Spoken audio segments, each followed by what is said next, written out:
اللہ اکبر اللہ اکبر، لا الہ الا اللہ واللہ اکبر اللہ اکبر وللہ الحمد۔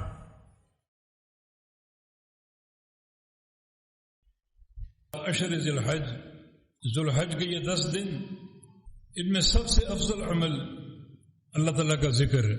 فاکثروا فیہ من التکبیر والتسبیح والتحمید والتہلیل۔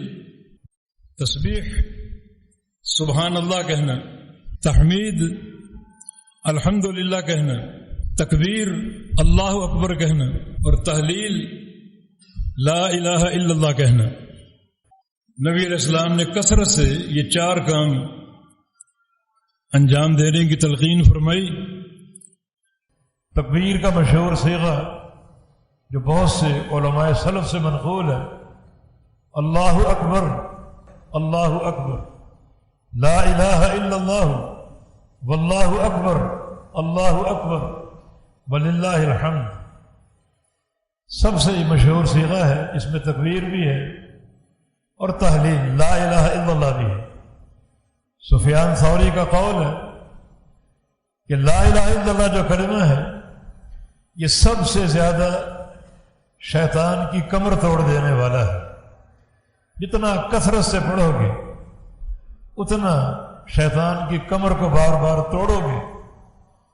اور پھر اس میں تسبیح بھی سبحان اللہ، اور پھر تحمید الحمدللہ، تسبیح کا بھی حکم ہے، تحمید کا بھی حکم ہے، تکبیر کا بھی حکم ہے، تحلیل کا بھی حکم ہے۔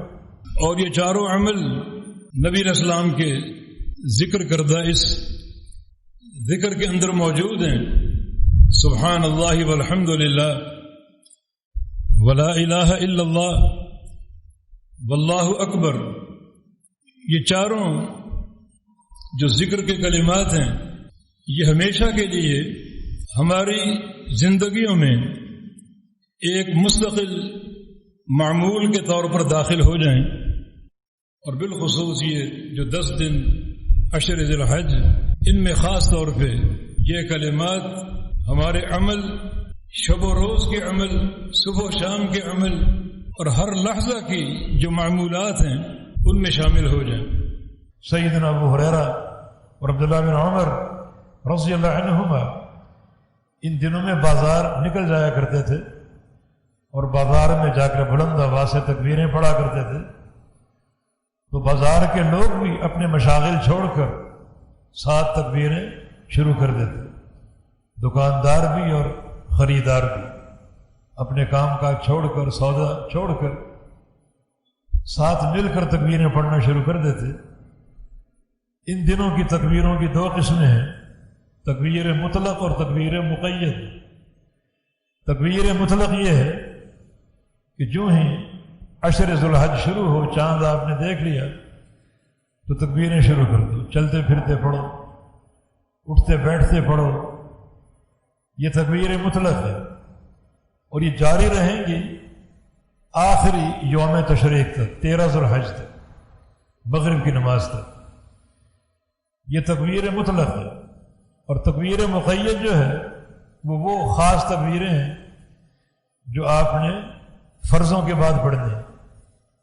یہ شروع ہوتی ہیں یوم عرفہ سے، 9 ذو الحج سے، فجر کے وقت سے لے کر ایام تشریق تک، 13 ذو الحج تک، صرف فرضوں کے بعد۔ تو جو تکبیر مطلق ہے ہر وقت پڑھ سکتے ہیں، ہر وقت پڑھ سکتے ہیں، لیکن تکبیر مقید جو ہے وہ آپ اس نیت سے پڑھیں کہ یہ خاص طور پہ فرائض کے بعد پڑھنے والی تکبیریں ہیں۔ جب سلف صالحین پڑھا کرتے تھے تو مسجد گونج اٹھتی تھی، اس قدر تکبیرات جو ہے وہ پڑھا کرتے تھے۔